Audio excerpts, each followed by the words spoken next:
আসসালামু আলাইকুম। আসলে আমাদের অপটিক ডিস্ক সোয়েলিং এবং প্যাপিলোডেমা নিয়ে অনেক কনফিউশন হয়। আজকে আমরা একদম ক্লিয়ার করে ফেলবো what is optic disc swelling এবং হোয়াট ইজ প্যাপিলোডেমা এবং এর কারণগুলো।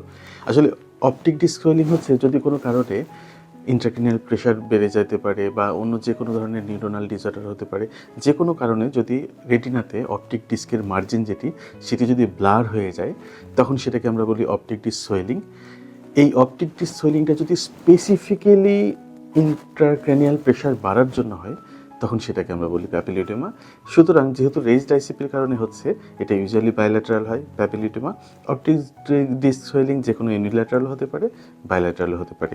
আমরা এখন একটু ছবিগুলো দেখব। আমরা এই ছবিতে দেখতে পাচ্ছি যে এটার যে মার্জিনগুলো আছে, এই মার্জিনটা একদম ব্লার হয়ে আছে, অর্থাৎ ইনডিস্টিংক্ট একটা কোনো মার্জিন। আমরা এখানে কোনো সুন্দর একটা মার্জিন পাচ্ছি না, যেটা রেটিনা থেকে অপটিক ডিস্ককে আলাদা করবে। আমরা এখানে একটি ছবি দেখব। এই ছবিতে আমরা দেখতে পাচ্ছি যে অপটিক ডিস্ক একদম ক্লিয়ার, আর এই ছবিটাতে আমরা দেখতে পাচ্ছি optic disc margin is not clear, blurring অবস্থায় আছে।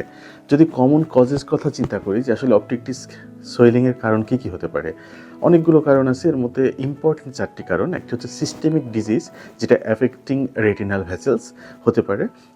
Obstruction of the retinal vessel হতে পারে, যে রেজড ইন্টারক্রেনিয়াল প্রেশার হতে পারে, অপটিক নার্ভ ড্যামেজ। এর মধ্যে যেটি রেজড ইন্টারক্রেনিয়াল প্রেশারের কারণে হয়, সেটাকে আমরা বলি প্যাপিলোইডেমা। কিছু সিস্টেমিক ডিসঅর্ডার আছে, যে ডিসঅর্ডারগুলোর কারণে অপটিক ডিস্ক সোয়েলিং হতে পারে, যেমন ম্যালিগন্যান্ট হাইপারটেনশন হতে পারে, ভাস্কুলাইটিস হতে পারে, হাইপারক্যাপনিয়া হতে পারে। এটি ছাড়া অপটিক যদি আমরা চিন্তা করি যে obstruction of the ocular venous drainage, তাহলে এটা হতে পারে সেন্ট্রাল রেটিনাল ভেইন অক্লুশন, হতে পারে cavernous sinus thrombosis, etcetera. Raised intracranial প্রেশারের কারণ কী কী হতে পারে?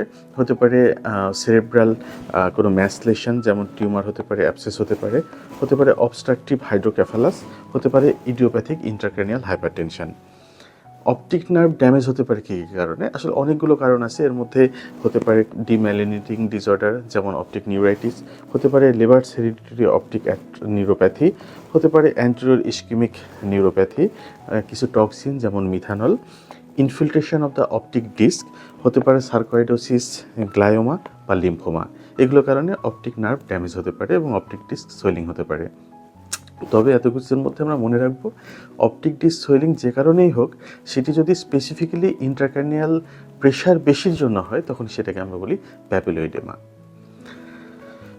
আমরা এখানে একটা ছবি দেখতে পাচ্ছি। এখানে রেটিনাল ভেইনস, এর মধ্যে অপটিক ডিস্ক নর্মাল, আর এখানে আমরা দেখতে পাচ্ছি অপটিক ডিস্ক ইজ সোলেন, যেটার ফান্ডোস্কোপিক ফাইন্ডিং আমরা দেখতে পাচ্ছি ইনডিস্টিংক্ট অপটিক ডিস্ক মার্জিন।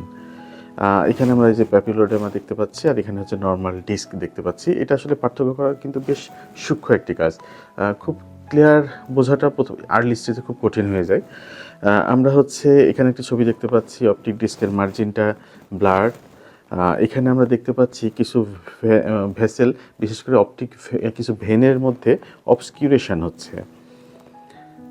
আমরা এখানে দেখতে পাবো এলিভেটেড অপটিক নার্ভ হেড। এখানে হ্যালো বলে আমরা একটা জিনিস দেখতে পাই। হ্যালোটা হচ্ছে সূর্যের চারিদিকে যে একটা বলয় তৈরি হয়, তাকে আমরা হ্যালো বলি।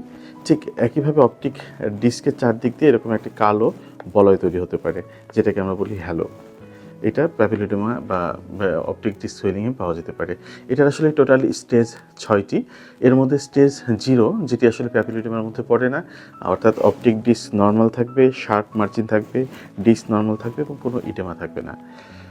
স্টেজ 1, সেটা যে হ্যালোটা থাকবে সেটা সি শেপের থাকবে, অর্থাৎ পুরো জুড়ে থাকবে না, একটা নির্দিষ্ট এরিয়াতে থাকতে পারে। অর্থাৎ mild blurring of the nasal disc margin, loss of physiological cup, no elevation of disc and vision usually normal. Stage 2 বা সার্কামফারেন্সিয়াল হ্যালো, এখানে আমরা দেখতে পাবো পুরো অপটিক ডিস্ক জুড়ে হ্যালো প্রেজেন্ট থাকবে, অর্থাৎ এখানে blurring of all disc margin, disc elevation begins, hyperemia of optic disc and obscuration of small vessel at disc margin.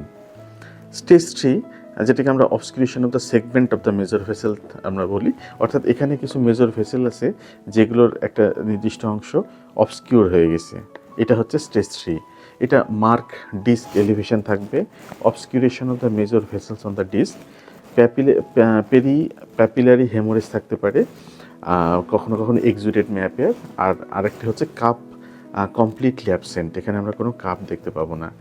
Stage 4 হচ্ছে টোটাল অবস্কিউশন অফ দ্য ভেসেল, এর মধ্যে গ্রস ডিস্ক সোয়েলিং হবে, disk margin totally অবস্কিউরড থাকবে, numerous haemorrhage হতে পারে, আমরা যেখানে বিভিন্ন হেমোরেজ দেখতে পাচ্ছি, কটনুল স্পট থাকতে পারে, হতে পারে রেটিনাল ফোল্ড বা প্যাটর্নস লাইন, অর্থাৎ রেটিনার যে ফোল্ড তৈরি হয় সেটাকে আমরা প্যাটর্নস লাইন বলি। এই যে এইখানে আমরা দেখতে পাচ্ছি প্যাটর্নস লাইন।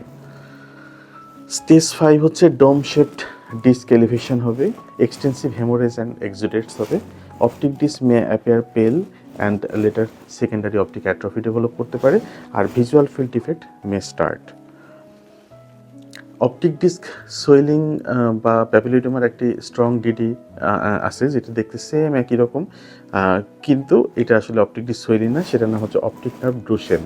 এটা আসলে অপটিক ডিস্কে যদি ক্যালসিয়াম বা প্রোটিন ডিপোজিশন হয় তখন এটা অপটিক নার্ভটা এন্ডিংটা দেখতে বা অপটিক নার্ভের হেডটা দেখতে এরকম।